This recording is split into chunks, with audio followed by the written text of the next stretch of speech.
বিসমিল্লাহির রহমানির রহিম। Gachbari modern academy কর্তৃক আয়োজিত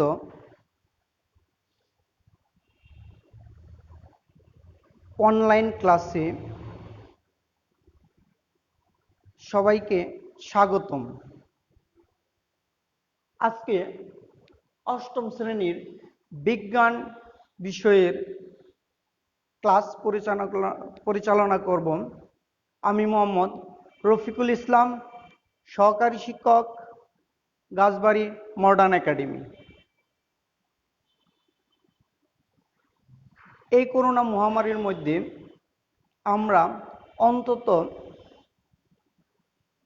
ন্যূনতম একটা প্রচেষ্টার মাধ্যমেও যাতে প্রত্যেকটা শিক্ষার্থীকে পার্টে ধরে রাখতে পারি, সেই প্রচেষ্টায় আমরা নিয়মিত রুটিন ওয়াইজ প্রতিদিন 11টা থেকে 12টা পর্যন্ত লাইভ ক্লাস ষষ্ঠ থেকে দশম শ্রেণী পর্যন্ত নিয়ে থাকি। সঙ্গত কারণে আজকে একটু যান্ত্রিক ত্রুটির কারণে আমার ক্লাসটা একটু লেটে হয়েছে, আর আমি জানিয়ে দিয়েছি সবাইকে। তো আজকে আমরা অষ্টম শ্রেণীর চতুর্থ অধ্যায়ের বিজ্ঞান বিষয়ের ক্লাস নিব। তো আজকের পাঠের বিষয় আমাদের পরাগায়ন। তো পরাগায়ন ক্লাসটা আমরা নিব। এর আগে পরাগায়ন সম্পর্কে তোমাদের আমার মনে আছে, তোমাদের একটা ক্লাস পরাগায়নের পূর্বে যে পার্টটা আছে, অর্থাৎ একটি আদর্শ ফুলের বিভিন্ন অংশের উপর একটি ক্লাস নিয়েছিলাম আমরা। যেহেতু বিজ্ঞান ক্লাস, আমরা জানি যে একটার সাথে আরেকটা রিলেটেড। তো আজকে আমরা পরাগায়ন পড়াবো। পূর্বের পার্টটা একটু অংশবিশেষ মনে করে নিব, জাস্ট খালি যাতে তোমরা পরবর্তীতে পরাগায়নটা সহজেই বুঝতে পারো। তো আমরা জানি পরাগায়ন মানে কি? পরাগ সংযোগ। পরাগায়ন মানে পরাগ সংযোগ। আর এই সংযোগটা কিভাবে ঘটে এবং নিজেদের মধ্যে কিভাবে ঘটে, আরেকটা গাছের মধ্যে কিভাবে ঘটে, নিজেদের মধ্যে কি হয় আর আরেকটা গাছের মধ্যে ঘটলে কি হয়, আমরা এই বিস্তারিত আলোচনা করব। এখন আমরা তোমাদের এখান থেকে দুইটা জিনিস নিয়ে যাব আমরা পার্টির মধ্যে। এটা একটা আদর্শ ফুলের বিভিন্ন অংশ। এর মধ্যে আমরা যদি জাস্ট খালি বইলে দিতেছি আর লিখার প্রয়োজন নেই, পরবর্তীতে আমরা এই জায়গা থেকে দুইটা মূল অংশ নিব পরাগায়নে, যেটি খুব বেশি গুরুত্বপূর্ণ গঠন করে। আমরা জানি ফুল হলো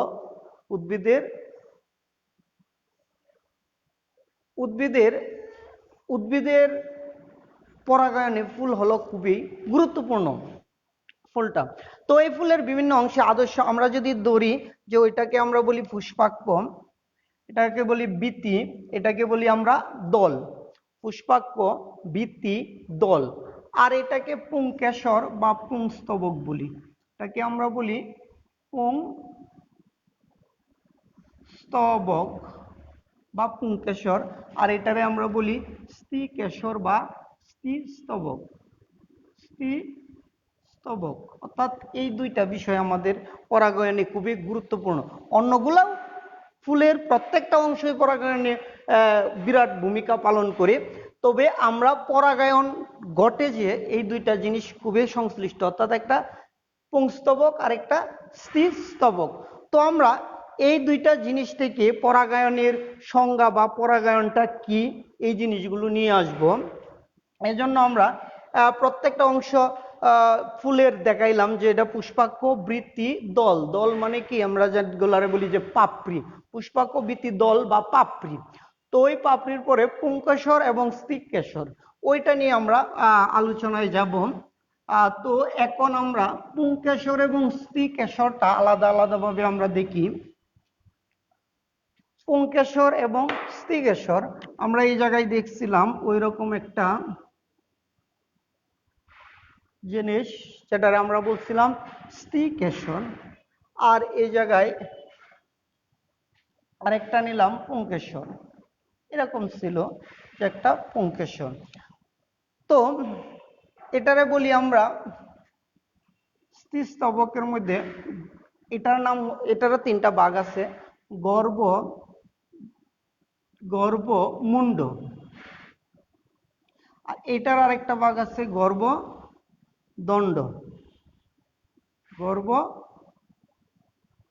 দণ্ড, গর্ভমুণ্ড, গর্ভদণ্ড। আর এই জায়গায় আমরা এরকম একটা অংশ দেখছিলাম যে পূর্ণাঙ্গ ফুলের মধ্যে, তখন এটারে আমরা বলি কি গর্ভাশয়, গর্ভাশয়। আমি আবারও বলতেছি, একটা সম্পূর্ণ ফুলের 5টা অংশ আমরা দেখাইছি, এর মধ্যে 2টা অংশকে এই জায়গায় নিয়ে আসছি, একটা হচ্ছে স্ত্রীস্তবক বা স্ত্রীকেশর, আর একটা পুংস্তবক, পুংস্তবক। এখন এই জিনিসটার মধ্যে এটার নাম হচ্ছে গর্ভমুণ্ড, গর্ভদণ্ড আর গর্ভাশয়, আর এটা হচ্ছে কি পুংস্তবক। পুংস্তবকের আমরা এই জায়গায় একটা জিনিস দেখতে পাইছি, পুংস্তবকের এই জিনিসটার কে যদি আমরা বলি, এটারে বলা হয় পরাগদানি, পরাগদানি। তো পরাগদানি, আগে আমরা পরাগটা একটু চিনে নেই। আমরা যদি কিছু ফুলের এরকম যে অংশটা আছে, এই অংশটাকে এই পরাগদানি থেকে, পরাগদানি অর্থাৎ একটা ফুলের স্ত্রীকেশর এবং পুংকেশর আমরা আলাদা আলাদাভাবে দেখতে পাই। এই পুংকেশরও যদি ওই রকম আমরা আঙ্গুল দিয়া ঘর্ষণ করি, আঙ্গুল দিয়া ঘর্ষণ করলে খুব মিহি একটা বস্তু দেখতে পাবো। আঙ্গুল দিয়া ঘর্ষণ করলে খুব মিহি একটা বস্তু আমাদের হাতের মধ্যে লাগে, ওইটা হলুদের মতো হয়, অথবা হলুদের মতো হয়, গোলাপি বর্ণেরও হয়। তো এই অংশটাকে বলা হয় পরাগদানি, পরাগদানি, পরাগদানি। আর এই পরাগদানির মধ্যে থাকে পরাগ রেণু, যেটা আমি বললাম যে যদি 2 আঙ্গুল দিয়ে এরকম ঘর্ষণ করি তাহলে মিহি দানার মতো আমাদের আঙ্গুলে লাগে। এগুলো হচ্ছে পরাগ রেণু, পরাগ রেণু। পরাগদানির মধ্যে থাকে পরাগ রেণু, পরাগ রেণু। আমরা মূলত পড়ব পরাগায়ন। তো এই জায়গার মধ্যে প্রথম 5টা অংশ পাইছি, একটা ফুলের 5টা অংশ। 5টা অংশের মধ্যে আমরা নিয়ে নিলাম কি পুংস্তবক, আর নিলাম কি স্ত্রীস্তবক, পুংস্তবক আর পুংস্তবক আর স্ত্রীস্তবক।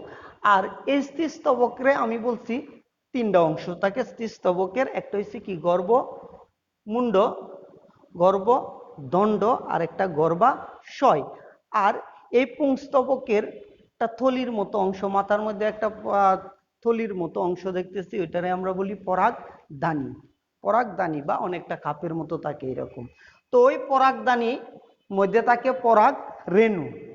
এই দুইটা আমি তোমাদের চিহ্নিত করেছি এজন্য যে এই দুইটার সাথেই পরাগায়নের সম্পর্কটা, অর্থাৎ পরাগায়নটা ঘটে। আমরা এখন পরাগায়নের সংজ্ঞাটায় আসব। এই যে পরাগরেণুটা, পরাগদানির মধ্যে যে পরাগরেণু থাকে, এই পরাগরেণুটা যদি এই গর্ভমুণ্ডে আয়া এসে পরাগদানি থেকে পরাগরেণুটা যদি স্ত্রীস্তবকের অর্থাৎ স্ত্রী ফুলের গর্ভমুণ্ডে এসে পড়ে, তখন এটাকে আমরা বলি পরাগায়ন। তবে এটার মধ্যে শর্ত থাকে যে ফুলটা হইতে পারে একই ফুলে, অথবা হইতে পারে একই জাতের, উদ্ভিদটা হবে একই জাতের, একই ফুলের মধ্যে হইতে পারে, একই গাছের 2টা ফুলের মধ্যে হইতে পারে, অথবা একই জাতের 2টি গাছের 2টি ফুলের মধ্যে হইতে পারে। এরকম ভাবে পরাগ রেণুটা যদি আইসা স্ত্রীস্তবকের বা স্ত্রী ফুলের গর্ভমুণ্ডে পতিত হয়, তাহলে আমরা এটারে পরাগায়ন বলি। তাহলে সংজ্ঞাটা যদি আমরা বলি যে ফুলের পরাগধানী, ফুলের পরাগধানী থেকে পরাগ রেণু, ফুলের পরাগধানী থেকে পরাগ রেণু, ফুলের পরাগধানী থেকে পরাগ রেণু, এই যে এরকম যেগুলো আছে এইগুলা পরাগ রেণু। ফুলের পরাগধানী থেকে পরাগ রেণু একই ফুলে অথবা একই জাতের অন্য ফুলের গর্ভমুণ্ডে স্থানান্তরিত হয় বা স্থানান্তরিত হওয়াকে পরাগায়ন বলি। আমি আবার বলতেছি, ফুলের পরাগধানী থেকে পরাগ রেণু, ফুলের পরাগধানী থেকে পরাগ রেণু একই ফুলের অথবা একই জাতের অন্য দুইটি, একই জাতের অন্য ফুলের গর্ভমুণ্ডে স্থানান্তরিত হওয়াকে পরাগায়ন বলি। আমি আবার ক্লিয়ার করে দিচ্ছি, ফুলের পরাগধানী থেকে পরাগ রেণু একই ফুলের অথবা একই জাতের অন্য ফুলের গর্ভমুণ্ডে স্থানান্তরিত হওয়াকে পরাগায়ন বলি। ক্লিয়ার? তো তোমরা যারা এখনো ক্লিয়ার না, আমি আবার একটু বলে দিচ্ছি, যেহেতু পরাগায়ন বিষয়টা তোমাদের জন্য নতুন, অষ্টম শ্রেণীতে যারা আসছো। তো আর আমরা এই জিনিসগুলো এখন থেকে যদি ক্লিয়ার না করতে পারি, পরবর্তীতে আমরা জানি যে আমরা নবম শ্রেণীতে যাব, তখন ওই জায়গায় গিয়ে একটু ভাগ হয় সায়েন্স, আর্টস, কমার্স, তখন এই জায়গায় বিজ্ঞানের বিষয়গুলো আরেকটু জটিল হয়ে যায় যদি তোমরা এখন না বুঝো। আর যদি বুঝো তাহলে এগুলো কোনো বিষয় না। বিজ্ঞানটা খুবই সহজ, যুক্তি এবং কি তোমার বাস্তব ভিত্তিক জ্ঞান যত আহরণ করতে পারবে বিজ্ঞানটা তত সহজ পাবে। আর বিজ্ঞানটা তোমরা সহজ পড়তে আরো কি উৎসাহিত হবে, ভালো লাগবে। আমি আবার বলতেছি, দেখো আগে আমি এই জায়গায় স্তবক, কোন স্তবকটা আনছি, একটা ফুলের অংশ। তো এরপরে আমরা পরাগায়নের সংজ্ঞাটার মধ্যে বলছি কি, যে ফুলের পরাগধানী থেকে পরাগ রেণু একই ফুলে অথবা একই জাতের অন্য ফুলের গর্ভমুণ্ডে স্থানান্তরিত হওয়াকে পরাগায়ন বলে। ফুলের পরাগধানী থেকে পরাগ রেণু একই ফুলে অথবা একই জাতের অন্য ফুলের গর্ভমুণ্ডে স্থানান্তরিত হওয়াটাকে বা স্থানান্তরিত হওয়াকে পরাগায়ন বলি। তো আমরা মোটামুটি ইনশাল্লাহ পরাগায়নটাও আশা করি ক্লিয়ার, যে পরাগায়ন এখন আমরা এই পরাগায়ন দুই ভাগে ভাগ করা হয়, এই পরাগায়নটাকে দুই ভাগে ভাগ করা হয়। আমরা এই অংশটুকু নিয়ে এখন আলোচনা করব। পরাগায়ন দুই ধরনের, একটা স্বপরাগায়ন এবং পরপরাগায়ন। তো আমরা যদি এই অংশটুকু নিয়ে পরাগায়নটা নিয়ে আরেকটু সামনের দিকে যাই, তাহলে পরাগায়ন দুই ধরনের, পরাগায়ন দুই ধরনের,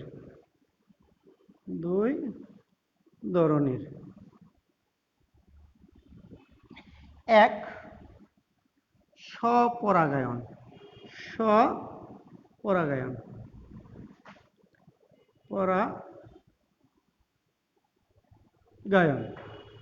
স্বপরাগায়ন, আরেকটা হলো পরপরাগায়ন, পরপরাগায়ন।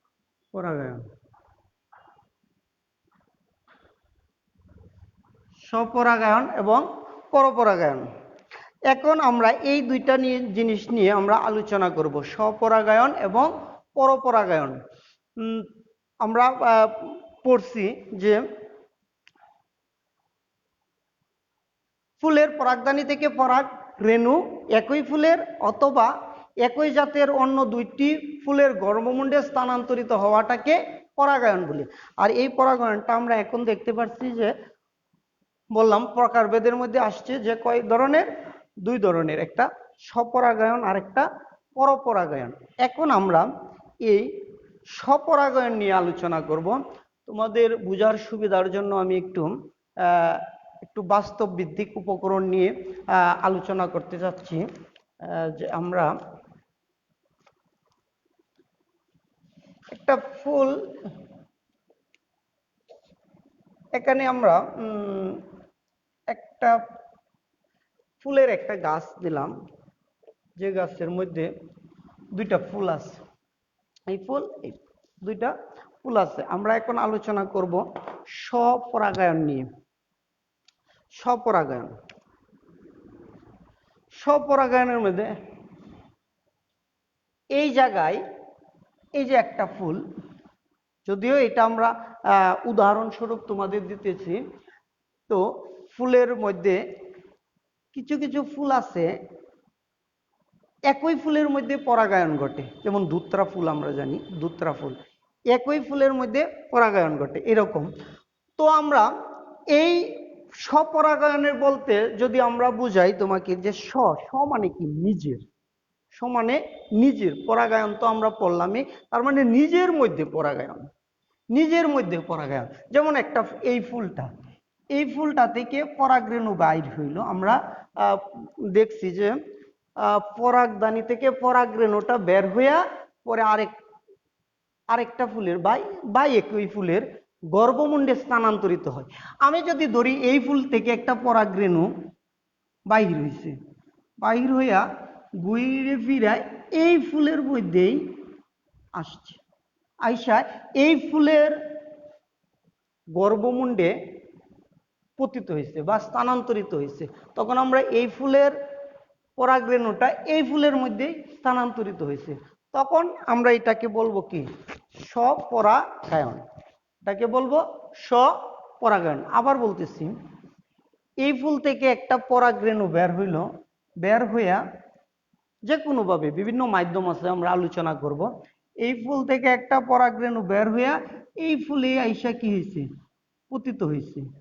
একটা পরাগরেণু এই দিক দিয়ে বের হইয়া ওই ফুলের গর্ভমুণ্ডে পতিত হয়েছে বা স্থানান্তরিত হয়েছে, তখন এই ফুলের মধ্যেই এটাকে তখন আমরা বলবো কি স্বপরাগায়ন। আবার বলতে পারি যে এই ফুল থেকে একটা পরাগরেণু, এই ফুল থেকে একটা পরাগরেণু এই ফুলের থেকে পরাগরেণু এই ফুলের, আমরা একটু যদি আটকায় নেই, তো আমরা যদি এটাকে একটু আটকায় নেই তাহলে দেখো তোমাদের বোঝার সুবিধার জন্য আমি এরকম দিলাম যে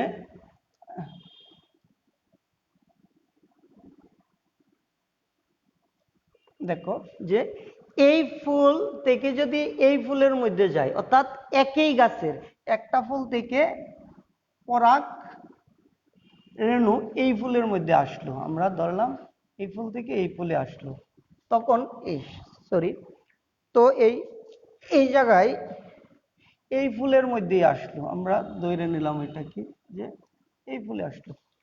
ও স্টেপটা একটু আমরা যদি নিয়ে যাই, দেখো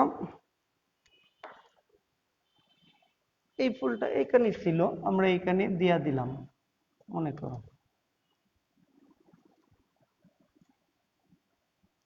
তো এই ফুল থেকে এই ফুলে আসলো, অর্থাৎ একই গাছের দুইটা ফুলের, এই জায়গায় গাছটা কিন্তু একই গাছের ভিন্ন দুইটা ফুল, এই ফুল থেকে এই ফুলে গেল, তাহলে ওইটাকেও আমরা বলবো স্বপরাগায়ন। বলবো কি স্বপরাগায়ন।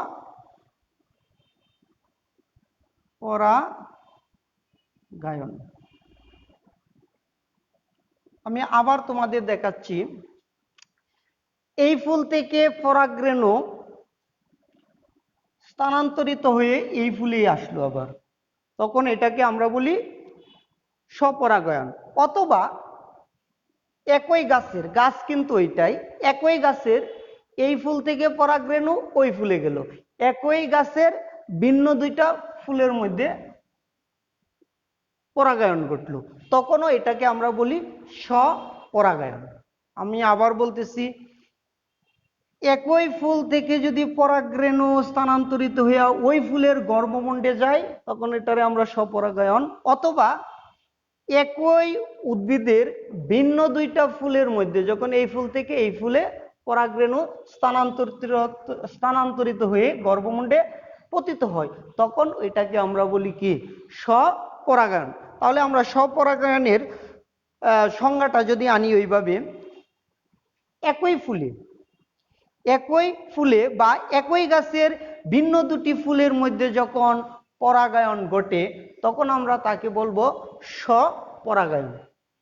একই ফুলে অথবা একই জাতের একই গাছের ভিন্ন দুটি ফুলের মধ্যে যখন পরাগায়ন ঘটে তখন তাকে আমরা স্বপরাগায়ন বলি। আমি বললাম যে এই গাছ থেকে পরাগরেণু স্থানান্তরিত হয়ে এই ফুল থেকে পরাগরেণু কোথা থেকে স্থানান্তরিত হয়? পরাগদানি থেকে। এই ফুলের পুংকেশরের পরাগদানি থেকে, এই ফুলের পুংকেশরের পরাগদানি থেকে পরাগরেণু এরকম স্থানান্তরিত হইয়া আবার একই ফুলের কি গর্ভমুণ্ডে স্থানান্তরিত হয়েছে পরাগরেণু, তখন এটাকে বলি আমরা স্বপরাগায়ন। অথবা একই জাতের ভিন্ন দুটি ফুলের মধ্যে কি পরাগরেণু স্থানান্তরিত হয়ে কি পরাগায়ন সংগঠিত হয়েছে, তখন আমরা এটাকে বলি কি স্বপরাগায়ন। অর্থাৎ স্ব মানে নিজের মধ্যে পরাগায়ন। অর্থাৎ একই ফুলে বা একই জাতের ভিন্ন দুটি ফুলের মধ্যে যখন পরাগায়ন ঘটে তখন আমরা তাকে স্বপরাগায়ন বলে থাকি। একই ফুলে অথবা একই গাছের ভিন্ন দুটি ফুলের মধ্যে যখন পরাগায়ন হয় তখন আমরা তাকে স্বপরাগায়ন বলে থাকি। যেমন আমরা এই জায়গায় বলতে পারি সরিষা ফুল, কুমড়া ফুল, দুত্রা ফুল, এরা এরকম সরিষা, কুমড়া, দুত্রা এই ফুলগুলোর মধ্যে কি স্বপরাগায়ন ঘটে।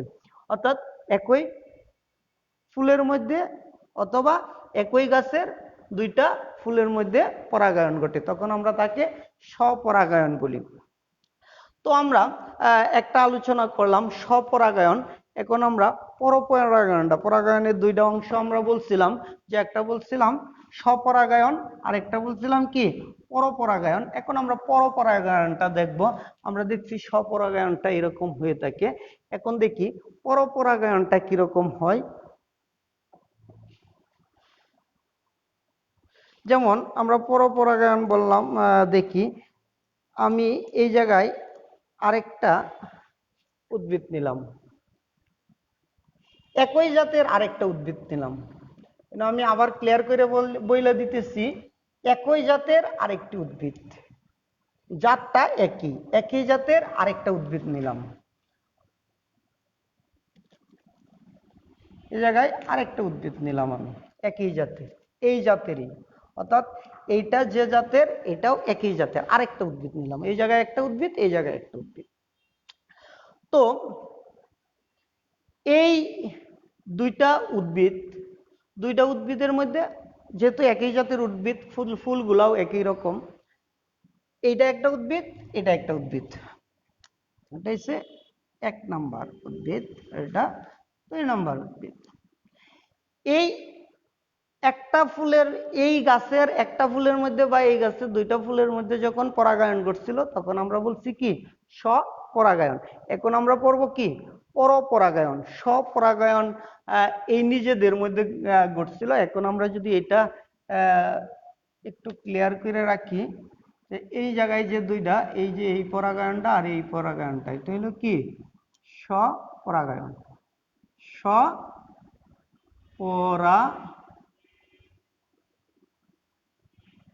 স্বপরাগায়ন, এটা হচ্ছে আমরা স্বপরাগায়ন। আচ্ছা, এখন আমরা দেখতেছি এই জায়গায় দুইটা উদ্ভিদ, এই দুইটা উদ্ভিদের মধ্যে যখন ধরো এই উদ্ভিদের এই ফুলটা থেকে পরাগরেণু ওই উদ্ভিদের এই ফুলের মধ্যে আসছে, এটা থেকে পরাগরেণু এই ফুলের গর্ভমুণ্ডে স্থানান্তরিত হয়েছে, বা এই ফুলের পরাগদানি থেকে পরাগরেণু এই ফুলের গর্ভমুণ্ডে স্থানান্তরিত হয়েছে, অর্থাৎ এই ফুল আর এই ফুলের মধ্যে কি করছে, পরাগায়ন করছে। এটা আর এটার মধ্যে কি হয়, এটা দিচ্ছে এটা নিচ্ছে, আর না এটা এই দুইটার মধ্যে যখন ঘটছিল এটা আর এটা, এবং কি আমরা যদি এইভাবে দেই তাহলে আর একটু বুঝতে সুবিধা হবে। যেমন এটা এইটা এই দিক দিয়ে, এবার এই দিক দিয়ে ঘটছে, এটা আর এটা ঘটছে। এখন এই ফুলের 1 নাম্বার গাছের একটা ফুলের আর 2 নাম্বার এই গাছের একটি ফুলের, অর্থাৎ ফুলের প্রজাতি একই, ফুলের প্রজাতিগুলা কি একই। এটা যে ফুলের গাছ ওইটাও একই ফুলের গাছ, অর্থাৎ প্রজাতি একই, কিন্তু উদ্ভিদ দুইটা কি ভিন্ন। এরকম যদি একই প্রজাতির দুইটি ভিন্ন উদ্ভিদের দুইটা ফুলের মধ্যে পরাগায়ন ঘটে, তখন এটারে আমরা বলি কি পরপরাগায়ন। যদি এটারে বলে থাকি তাহলে হবে কি পরপরাগায়ন, পরপরাগায়ন। এখন দেখি আমরা এটারে কেন পরপরাগায়ন বলছি। আমি আবার বলতেছি, এটারে কেন পরপরাগায়ন বলছি, অর্থাৎ একই প্রজাতির, প্রজাতিটা একই, কিন্তু ভিন্ন দুইটি উদ্ভিদের, ভিন্ন দুটি উদ্ভিদের ভিন্ন দুইটি ফুলের মধ্যে, দুই গাছের দুইটা ভিন্ন ফুল, এদের মধ্যে যখন পরাগায়ন করছে তখন এটাকে পরপরাগায়ন বলছি। অর্থাৎ একই প্রজাতির দুইটি ভিন্ন উদ্ভিদের ফুলের মধ্যে যখন, একই প্রজাতির দুইটি ভিন্ন উদ্ভিদের ফুলের মধ্যে যখন পরাগায়ন ঘটে, তখন আমরা তাকে পরপরাগায়ন বলে থাকি, তখন আমরা তাকে পরপরাগায়ন বলে থাকি। আমি আবার বলতেছি, একই প্রজাতির ভিন্ন দুটি ফুলের মধ্যে যখন পরাগায়ন সংগঠিত হয় বা ঘটে থাকে, তখন তাকে বলা হয় পরপরাগায়ন। আর আমি আবার একসাথে দিতেছি দুইটা জিনিস, স্বপরাগায়ন পরপরাগায়ন। দেখো, এটা হচ্ছে একটা ফুল, এই ফুল থেকে পরাগরেণু বা এই ফুলে, অর্থাৎ আবার ক্লিয়ার করে আঁকলাম আর কি, একই ফুলের পরাগদানি থেকে পরাগরেণু ওই ফুলে অথবা এই উদ্ভিদের আরেকটা ফুলের আরেকটা ফুলের গর্ভমুণ্ডে পতিত হয়, তখন তাকে আমরা স্বপরাগায়ন বলি। অর্থাৎ একই ফুলে অথবা একই উদ্ভিদের ভিন্ন দুটি ফুলের মধ্যে যখন পরাগায়ন সংগঠিত হয়, তখন তাকে স্বপরাগায়ন বলে। আর একই প্রজাতির, অর্থাৎ জাত একই প্রজাতির ভিন্ন দুটা ফুলের মধ্যে যখন পরাগায়ন ঘটে থাকে, তখন তাকে আমরা পরপরাগায়ন বলে থাকি।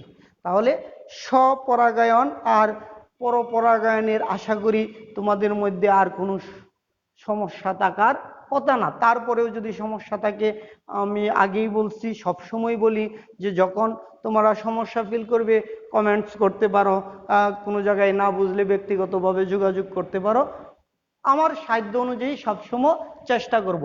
আর আমরা এই জায়গায় বাস্তব ভিত্তিক ফুল বা ফুলের গাছ ব্যবহার করছি, তো এটা তোমাদের বোঝার সুবিধার্থে আমরা যত বিজ্ঞান বিষয়গুলো যত বাস্তব ভিত্তিক ব্যবহার করতে পারবো তত ভালো। যদিও আমরা বা আমাদের বাংলাদেশে বাস্তবভিত্তিক বা উপকরণ ব্যবহার করার প্রবণতাটা একটু কম, তো আমরা চেষ্টা করতেছি। আমরা যারা তোমরা জানো, আল্লাহর রহমতে আমি বাহিরে একটা ট্রেনিং দিয়ে আসছি বিজ্ঞান বিষয়ের উপর।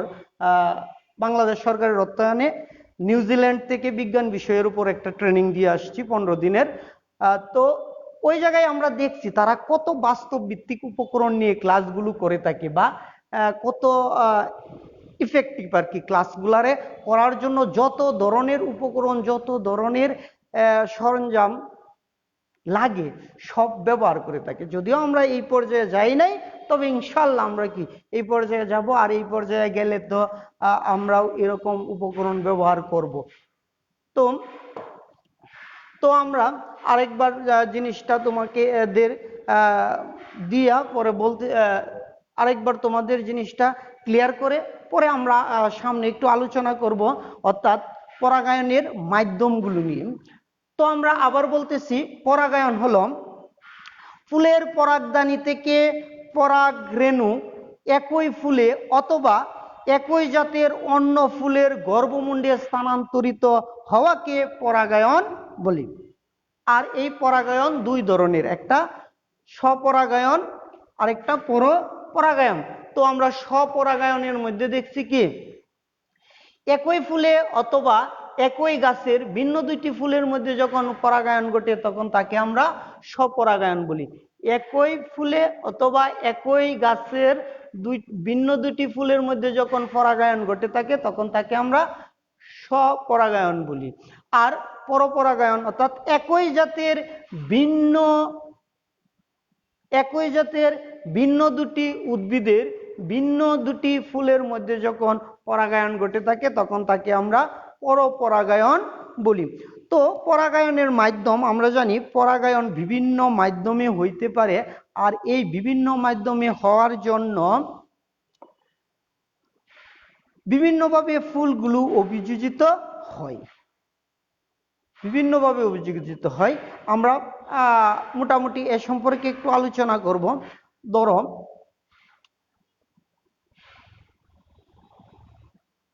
পরাগায়নের মাধ্যম হিসাবে আমরা নর্মালি যেগুলারে জানি, যে পানি হইতে পারে, বায়ু হইতে পারে, আর সবচেয়ে বেশি পরাগায়ন ঘটিয়ে থাকে যারা কি, কীটপতঙ্গ, কীটপতঙ্গ হইতে পারে। তো এই মাধ্যমগুলোর জন্য ফুলগুলো বিভিন্নভাবে অভিযোজিত হয়। আমি আবারও বলতেছি, পরাগায়নের মাধ্যম হিসাবে ব্যবহার হইতে পারে কীটপতঙ্গ। সবচেয়ে বেশি পরাগায়ন ঘটতে থাকে কীটপতঙ্গের মাধ্যমে। কীটপতঙ্গ পানির মাধ্যমে হইতে পারে, বায়ুর মাধ্যমে হইতে পারে, বিভিন্ন পাখির মাধ্যমে হইতে পারে, বাদুরের মাধ্যমে হয়ে থাকে, পানিতে চলে যে শামুক, ঝিনুক, এদের মাধ্যমে পরাগায়ন হতে পারে। আমি আবার বলতেছি, কীটপতঙ্গের মাধ্যমে পরাগায়ন হতে পারে, পানির মাধ্যমে হইতে পারে, বায়ুর মাধ্যমে হইতে পারে, বাদুরের মাধ্যমে হইতে পারে, পাখির মাধ্যমে হইতে পারে, শামুক, ঝিনুক, এগুলোর মাধ্যমে তোমার পরাগায়নটা হইতে পারে। তো এই এক এক ধরনের পরাগায়নের জন্য আমাদের ফুলগুলোও কিন্তু বিভিন্নভাবে অভিযোজিত হয়। বিভিন্ন ফুল এরকম পরাগায়নের জন্য বিভিন্নভাবে অভিযোজিত হয়। যেমন আমরা যদি বলি যে পতঙ্গের মাধ্যমে কোন ফুলগুলার পরাগায়ন ঘটে, তো আমরা অর্থাৎ এই ফুলগুলা পতঙ্গের মাধ্যমে পরাগায়নের জন্য অভিযোজিত হয়। যেমন আমরা জানি যেগুলো পতঙ্গের মাধ্যমে পরাগায়ন ঘটে এই ফুলগুলো রঙিন হয় আর ফুলগুলো হয় বড়। পতঙ্গের মাধ্যমে, কীটপতঙ্গের মাধ্যমে যেগুলোর মধ্যে পরাগায়ন ঘটে এই ফুলগুলো হয় বড়, আর এই ফুলগুলো থাকে রঙিন, অর্থাৎ পাপড়িগুলা থাকে বাহারি কালারের থাকে, অর্থাৎ কীটপতঙ্গকে আকৃষ্ট করার জন্য, ফুলগুলো এরকম অভিযোজিত হয় আর কি, বা থাকে। আর তাদের মধ্যে মধু গ্রন্থি থাকে। আমরা জানি কীটপতঙ্গগুলো কি করে, মধু সংগ্রহ করে, অর্থাৎ মধু খায়। ওই ফুলগুলোর মধ্যে মধু গ্রন্থি থাকে। আমরা যদি উদাহরণ হিসাবে ধরি, যেমন জবা আছে, কুমড়া, সরিষা, যে সরিষা ক্ষেতের মধ্যে দেখবো বিভিন্ন ধরনের কীটপতঙ্গ উড়ে থাকে। মৌমাছি আমরা জানি যে সরিষা ক্ষেত থেকে মধু সংগ্রহ করি। তো এইগুলো হচ্ছে পতঙ্গ পরাগী ফুল, অর্থাৎ এই ফুলগুলো থাকবে বড়, পাপড়িগুলো থাকবে বাহারি কালারের, আর মধু গ্রন্থি থাকবে। আর যদি বায়ু পরাগী বলি, তাহলে বায়ু পরাগীর মধ্যে আবার কি, বায়ুর তো আর ওই রকম আকৃষ্ট হওয়ার দরকার পড়ে না, এজন্য এই ফুলগুলো থাকে বর্ণ, গন্ধ এবং কি মধুগ্রন্থিহীন। বায়ু পরাগী ফুল বলতে পারি, বা বায়ু পরাগীর জন্য ফুলগুলো যেই রকম, বায়ু পরাগী ফুলগুলো যেই রকম ভাবে অভিযোজিত হয়, এরা হলো কি, যে এদের কি থাকে, বর্ণ থাকে না, গন্ধ থাকে না, এবং কি মধুগ্রন্থিও থাকে না। যেমন ধান, আমরা যে ধান ফলাই না, ধানের ফুলগুলোর কোনো ঘ্রাণও থাকে না, মধুগ্রন্থিও থাকে না, আর আবার কি এদের কোনো কালারও না, বর্ণও নাই যে বাহারি রং, এরকম না। এগুলো কি বায়ুর মাধ্যমে পরাগায়ন ঘটে থাকে। আর কিছু আছে পানি পরাগী ফুল। পানি পরাগী ফুলগুলো অভিযোজিত হয়, এইগুলা থাকে তোমার খুব ক্ষুদ্র, হালকা এবং অসংখ্য। আমরা জানি পানির মধ্যে যখন বাইশে যায় তখন পরাগায়নের জন্য পরাগরেণু, অনেক অনেক পরাগরেণু বাইশে গেলে একটা পরাগরেণু দ্বারা পরাগায়ন করতে পারে। এজন্য এদের পরাগরেণুগুলো থাকে অসংখ্য। কোনগুলা? যেগুলা বায়ু পরাগী ফুল, অর্থাৎ বায়ুর পরাগী, অর্থাৎ বায়ুর মাধ্যমে পরাগায়ন ঘটবে, এই জন্য ফুলগুলো যেভাবে অভিযোজিত হয়, এই ফুলগুলো থাকে তোমার ক্ষুদ্র, হালকা এবং কি অসংখ্য থাকে, খুব বেশি পরিমাণে থাকে। পানির মাধ্যমে ভাসে গেলে তাদের মধ্যে কি ঘটে? পরাগায়ন ঘটে থাকে। আরেকটা আছে তোমার প্রাণী দ্বারাও বিভিন্ন ধরনের ফুল। আমরা যদি পানি পরাগী ফুলের উদাহরণ দেই তাহলে আমরা বলতে পারি পাতা শেওলা যখন বাইশে যায় তখন এই পানির স্রোতের সাথে কি পরাগরেণুগুলো বাইশে যায়, তখন আরেকটা ফুলের, কিস্তি ফুলের গর্ভমুণ্ডে যখন পড়ে তখন এই কি হয়ে যায়? এই পরাগায়ন সংগঠিত হয়। আর তাছাড়া আছে প্রাণী পরাগী ফুল। পানি পরাগী ফুলগুলো মোটামুটি বড় থাকে, বিভিন্ন ধরনের প্রাণীর মাধ্যমে হয়, প্রাণীর মাধ্যমে তাদের মধ্যে কি পরাগায়নটা সংগঠিত হয়ে থাকে। আর এই ফুলগুলো মোটামুটি বড় প্রকৃতির থাকে। যেমন শিমুল ফুলটা কি প্রাণী পরাগী, অর্থাৎ বড় থাকে মোটামুটি। আর শিমুল ফুল, আরো বলতে পারি আমরা কচু গাছের মধ্যে একটা ফুল হয়, কিন্তু ওই ফুলগুলোর মধ্যেও যদি পরাগায়ন ঘটে এটা প্রাণী পরাগী ফুল। তো আমরা পড়লাম যে কি কীট পতঙ্গ পরাগী কিছু ফুলের অভিযোজন করলাম, পানি পরাগী পরে দিলাম কি বায়ু পরাগী, আর প্রাণী পরাগী ফুলগুলো অভিযোজিত হয় বা প্রাণী পরাগী, অর্থাৎ পরাগায়নটা কিভাবে ঘটে, এই মাধ্যমগুলোর মাধ্যমে পরাগায়ন ঘটে। আর এই মাধ্যমগুলোর জন্য ফুলগুলো বিশেষভাবে অভিযোজিত হয়। তো আজকে আমরা যদি সার আলোচনা করি তাহলে আজকের ক্লাসে আমরা প্রথমে একটা সম্পূর্ণ ফুলের বিভিন্ন অংশ আঁকছিলাম, ওইটার মধ্যে থেকে আমি দুইটা অংশ নিছিলাম, অর্থাৎ পুংস্তবক এবং স্ত্রীস্তবক। আর যেহেতু পরাগায়নের ক্লাস ছিল, পরাগায়নের মধ্যে পুংস্তবক এবং স্ত্রীস্তবকটা নিয়ে সংজ্ঞাটা আসে, এজন্য আমরা পুংস্তবক এবং স্ত্রীস্তবক নিয়ে পরাগায়নের সংজ্ঞাটা বা পরাগায়ন পড়লাম। এরপরে পরাগায়ন কয় ধরনের? দুই ধরনের, স্বপরাগায়ন এবং পরপরাগায়ন। আমরা স্বপরাগায়ন এবং পরপরাগায়ন এখনো বোর্ডে আছে, আমরা দেখলাম যে কিভাবে মানে নিজের মধ্যে পরাগায়ন ঘটে, আর পর মানে কি দুইটার মধ্যে আরেকজনেরকে নিয়ে যখন পরাগায়ন, দুইটা পরপরাগায়ন ঘটে, এটা নিয়ে আলোচনা করলাম। শেষ মুহূর্তে আমরা কি যে পরাগায়নের জন্য ফুলগুলো কিভাবে অভিযোজিত হয়, অর্থাৎ আমরা যদি এটারে এইভাবেও বলি তাও হয়, অর্থাৎ যে পরাগায়নটা কোন কোন মাধ্যমে কিভাবে ঘটে থাকে, ওই জিনিসটা নিয়েও আলোচনা করেছি। আমি যতটুকু সাধ্য অনুযায়ী চেষ্টা করেছি তোমাদের জিনিসগুলো ক্লিয়ার করার জন্য। তারপরেও যদি কোনো সমস্যা থাকে আমাকে কমেন্টস করবে প্লিজ। আর ব্যক্তিগতভাবেও যোগাযোগ করতে পারো, ফোনের মাধ্যমে যোগাযোগ করতে পারো, আর না হয় আমার লাইভ ক্লাসের পরেও তো ক্লাসটা থাকবে, ওই জায়গায় কমেন্টস করতে পারো।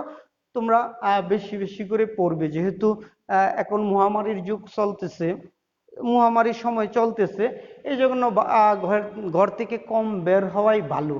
যতটুকু সময় পারো ঘরের মধ্যে থাকবে আর বেশি বেশি করে পড়াশোনা করবে, এর কোনো বিকল্প নেই। অর্থাৎ দুইটা কাজ হবে, এক, যদি ঘরের মধ্যে বেশি থাকো তুমি কি বিভিন্ন ধরনের রোগ থেকে রক্ষা পাবে। আর যেহেতু এখন কোভিড-19 খুব বাংলাদেশেও প্রচুর পরিমাণ লোককে এটা দ্বারা আক্রান্ত হইতেছে। তো এটা থেকে বাঁচা যাবে। পাশাপাশি আমরা যদি ঘরে সময় দিই, পড়াশোনাটা একটু বেশি করা যাবে। আর যেহেতু এখন পড়াশোনাটা হয়ে গেছে কি ডিভাইস ভিত্তিক, তো ক্লাসগুলো দেখবে, বারবার করে দেখবে, দেখলে দেখবে উপকার হবে ইনশাল্লাহ। আর আমরা তো নিয়মিত প্রতি সপ্তাহে ক্লাস নিতেছি, যতটুকু পারি আমরা যথাসাধ্য চেষ্টা করব ভালোভাবে ক্লাস নিয়ে তোমাদের বুঝিয়ে দেওয়ার জন্য। তো আজকের মতো এখন এ পর্যন্তই। সবাইকে ধন্যবাদ, সবাই ভালো থাকো, আল্লাহ হাফেজ।